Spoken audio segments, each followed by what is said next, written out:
Well, hello, and welcome back to Kelly's Corner. It's great to be with you. Just thought I would jump on here real quick and catch you up on some few things. I'm coming to you live from Pigeon Forge, Tennessee on Tuesday, September the 23rd, I believe it is. I'm in Pigeon Forge for a couple of days, close to a week, for some exciting things that we'll get into. But just wanted to recap a couple of things. Today's been a big day. It's been a busy day. It's been a fun day. It's been an exciting day. It's been a celebratory day. But for me, it has also been a day of pain. I woke up with a migraine sitting just behind my left eye. And since 8 o'clock this morning, it has been raging. So it is 13 and a half hours now I've been dealing with this migraine. But I did want to jump on here and discuss some things, discuss some happenings today, specifically today. We'll talk a little bit about the upcoming days and something yesterday as well, but mostly we'll cover today. As I mentioned, I'm in Pigeon Forge, Tennessee, and we yesterday went to visit a presidential grave up in Greenville, Tennessee, the grave of Andrew Johnson, who was the 17th president. He succeeded Abraham Lincoln after Lincoln was assassinated. Served one term. He was actually the first president to be impeached. And there have been two subsequent presidents after that, Clinton and Trump during his first term, to have been impeached as well. But Andrew Johnson was the first. And Andrew Johnson's impeachment trial, he was impeached actually for, as they said, breaking the Tenure of Office Act.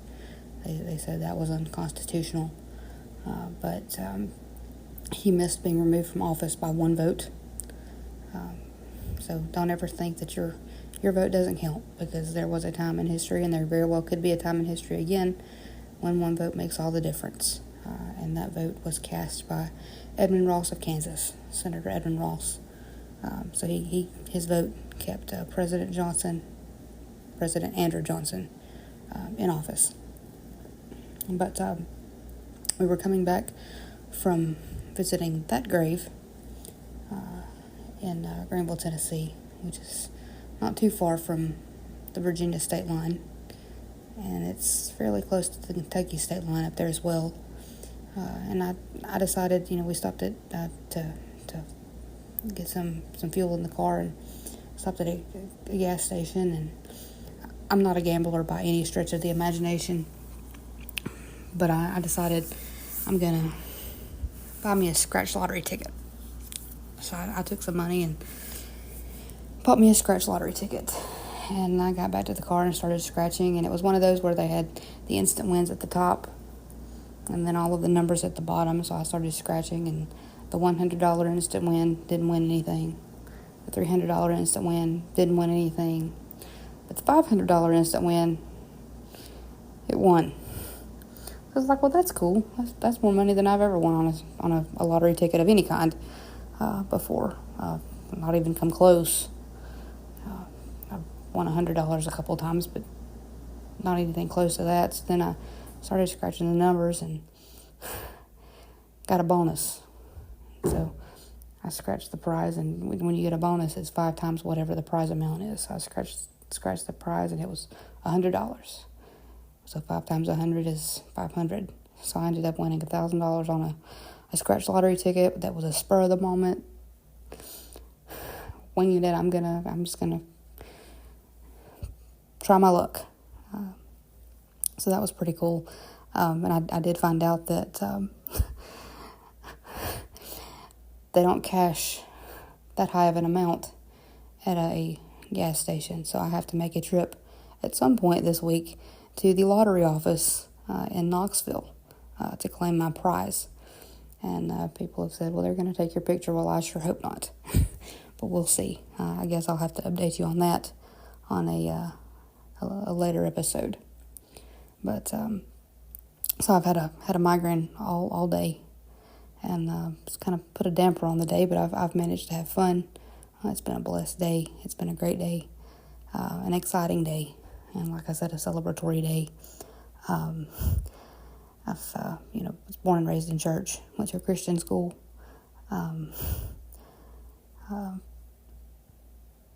Christian background. Been saved myself for many years now, and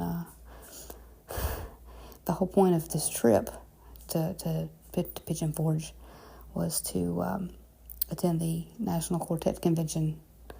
My friend, my precious friend, was being inducted today into the Southern Gospel Music Association's Hall of Fame, and so we came up here to see that.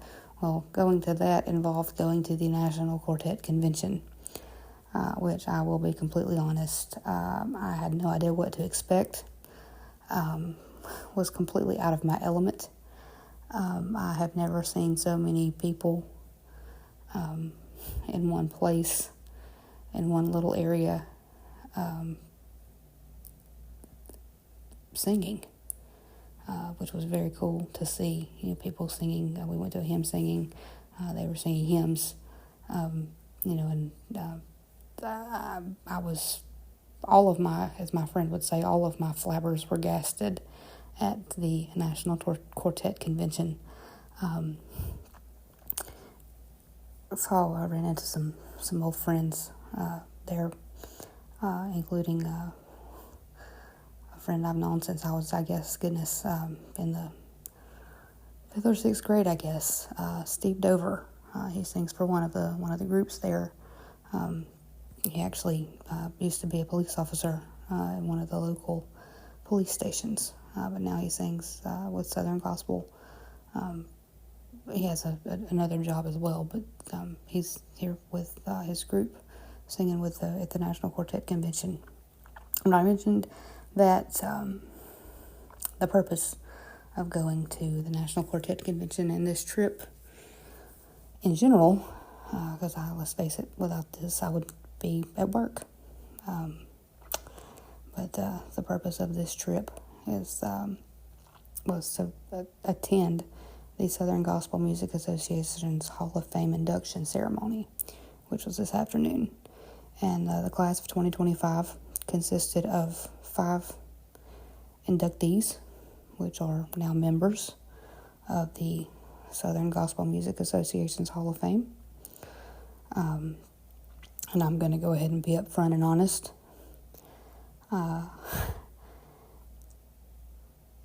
going to show favoritism because I do have a favorite. I'm not ashamed to say I have a favorite. And there's going to be some bias.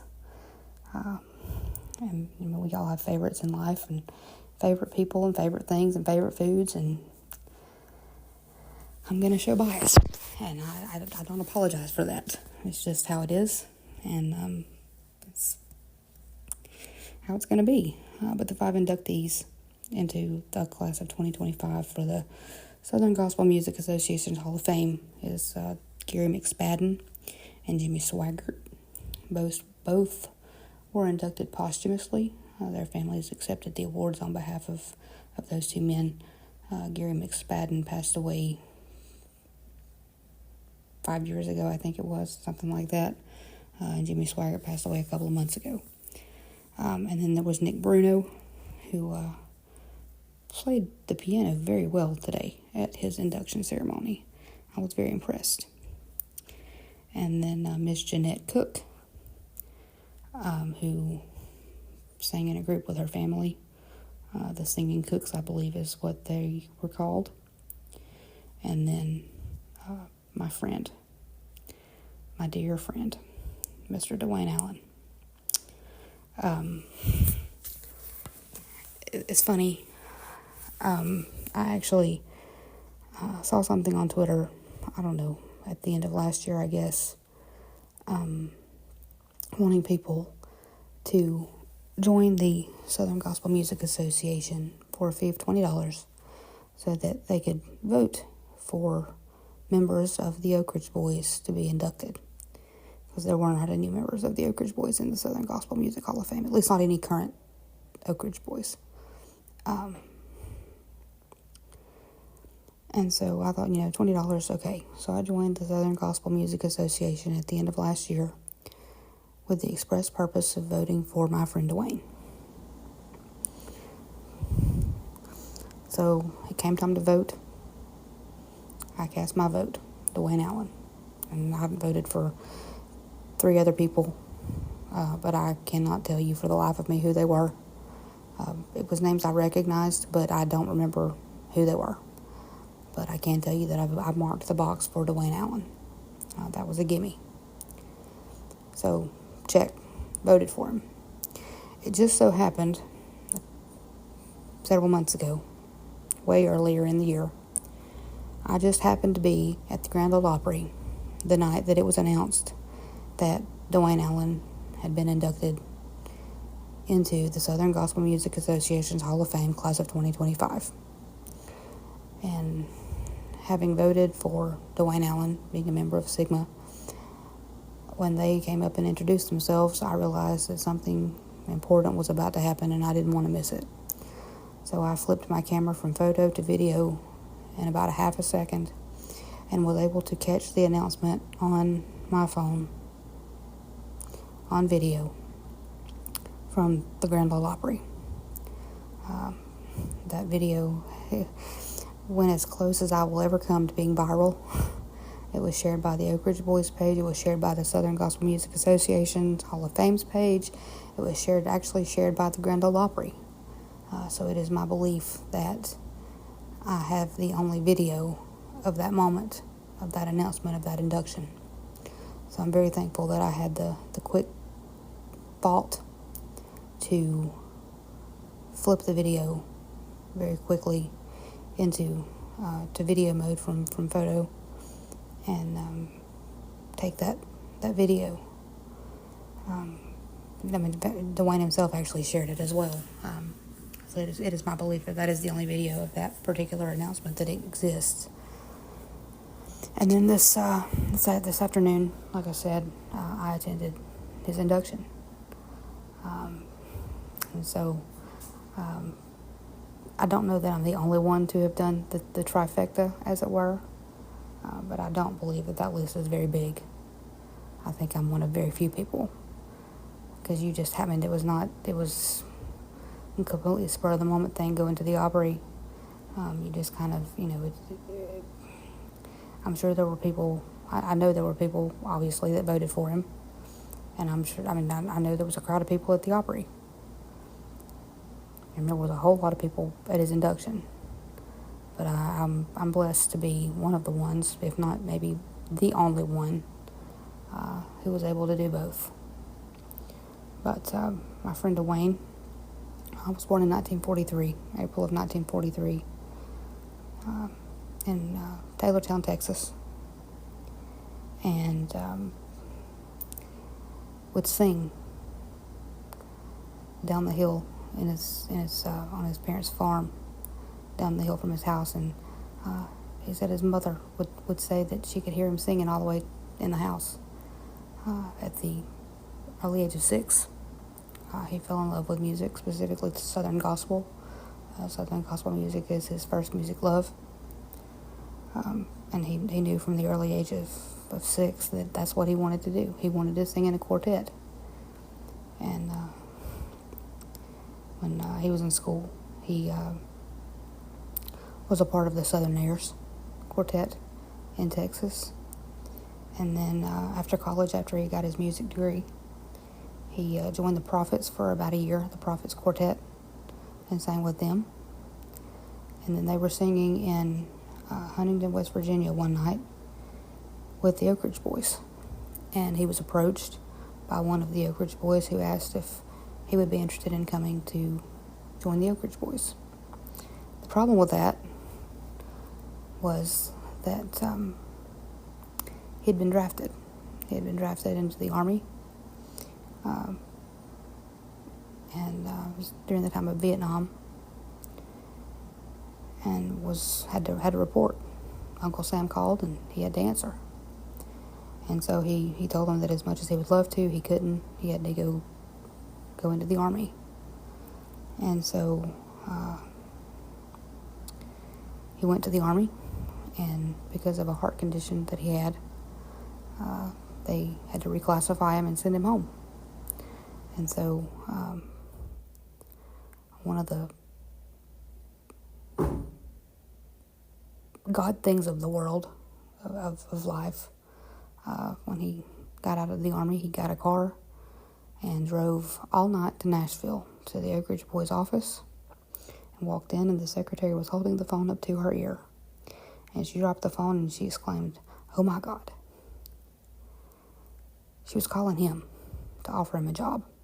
And he found out later that had he not answered, that they were going to vote to disband. So it really was a God thing for him to show up when he did. He joined the Oak Ridge Boys on May the 1st of 1966. He was offered a full partnership that day in the Oak Ridge Boys, and he's been the lead singer ever since. They sang gospel music for several years, and then started the switch between gospel and country. In 1974, I'm going to kind of go a little bit off script now. In 1974, they recorded an album called The Oak Ridge Boys. They have a couple of albums called The Oak Ridge Boys, but this is the 1974 album. And that album, for reasons that I'm not going to go into on this episode, and maybe not even ever, I don't know. That album, specifically a song on that album that was just an album cut. It was not a radio song. It was just an album cut called You Happen to Me. It means more to me than I could ever put into words. It's a song Dwayne sings lead on. It was written by Larry Gatlin, who basically told Dwayne, I wrote this song for you. But what neither of them knew at that time, it was 12 years before I was born, was that they wrote and recorded that song for me. That song means more to me than I could ever put into words. And I've had the privilege of thanking Dwayne on multiple occasions for that song, including today. Somebody gifted me that album a while back, and I'm not real big into autographs. I don't, I'd rather have a personal connection, which I do, thankfully, and I'm very thankful for. But I'm not big into autographs. But when I was gifted that album, I got the idea that I wanted to get it signed. And I was able to do that today, thankfully.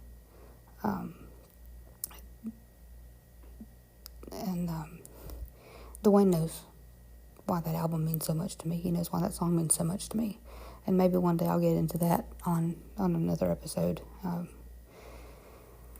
But I'm not thinking clearly enough with my migraine to go into all of that. Because that's another story for another day. This is about him. This is not about me.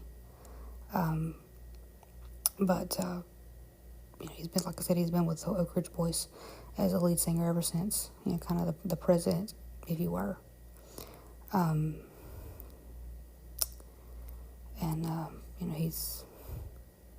He's great. I can't say enough good things about him. Very deserving of this honor to be inducted into the class of 2025 of the Southern Gospel Music Association's Hall of Fame. He'll be a very, very good ambassador for the Southern Gospel Music Association. I have no doubt of that. He's a good ambassador for every organization and every person that knows him. He's great. I can't sing his praises enough. But he had a autograph session tonight, and so I technically went to the Southern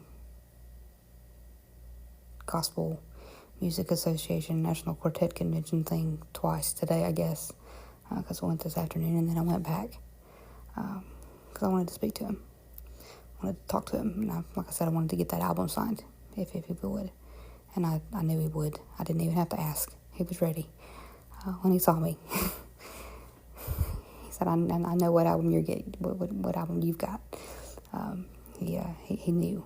And so he was more than happy to sign it. I actually personalized it to me, which is very cool. That somebody with his celebrity knows my name, and not just knows my name, but calls me friend. I didn't just get a handshake like some people. I got a hug, and I'm very thankful. I'm thankful for him, thankful for his friendship. But then my friend was with me, and she wanted a picture. I got a picture as well, but I've got several pictures with him. But she wanted a picture, and so sure, I'll take it. So I stepped back then to take it, and my feet got tangled, and I almost face planted right there in front of him. And I just knew.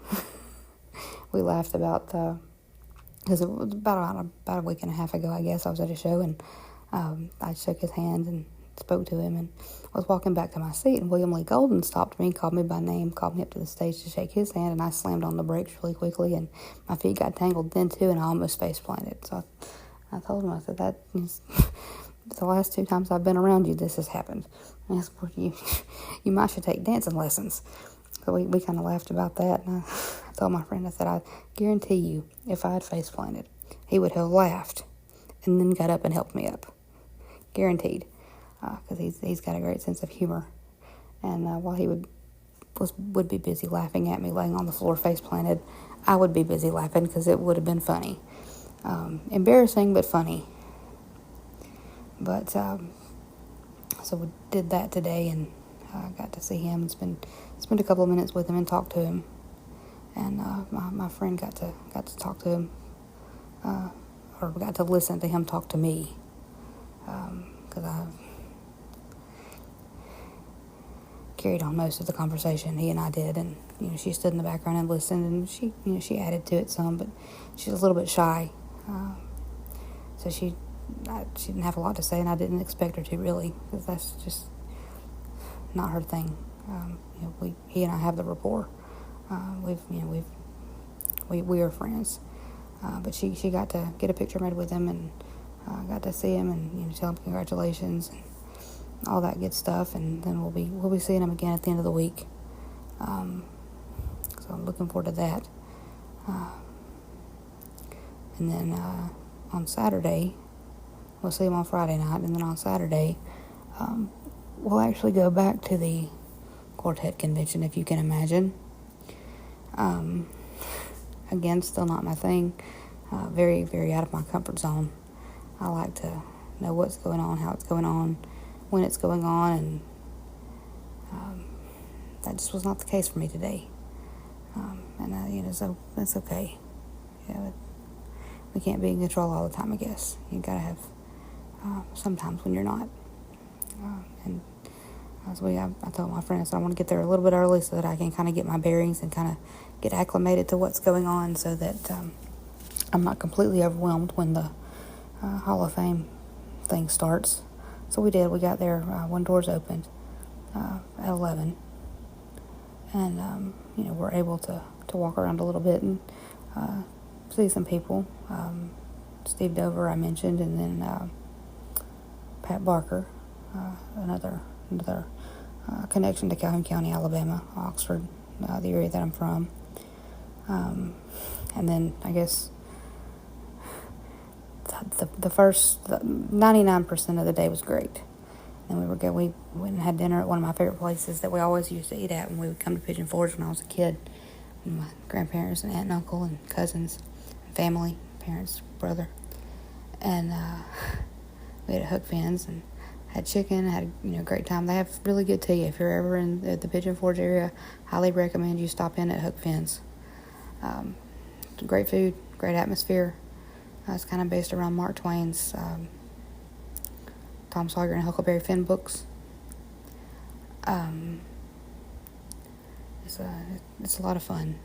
Brought back a lot of memories from when I was a kid, from childhood trips. But then we're going to play putt-putt. And because I haven't played putt-putt in a very long time, about a year, I guess. Probably longer than that, I guess. We were going to play putt-putt, and we were stopped at a red light right at the putt-putt place. And we were stopped at the red light. The car in front of us stopped, no problem. We stopped, no problem. The car behind us did not stop. Big problem. And like I said, I've had a migraine all day, so that did not help my migraine. It jarred my neck a good bit, which again did not help my migraine. So I'm keeping a check on it and making sure that it's associated with the migraine and not anything involving that lovely little collision that we had after the excitement of the day. But while we were waiting on the police to show up, my friend said, "We're not playing putt-putt, we're going straight back to the hotel." And I said, "That's fine, because I'm really not in a putt-putt playing mood now anyway." So, we're both fine, I think, with the exception of my migraine, which, like I said, I've had all day. It does not appear to be any worse than it has been all day long, so I do not believe that there was any damage done by the car accident that we were in. But we're, never a dull moment with me. If you haven't learned that by now,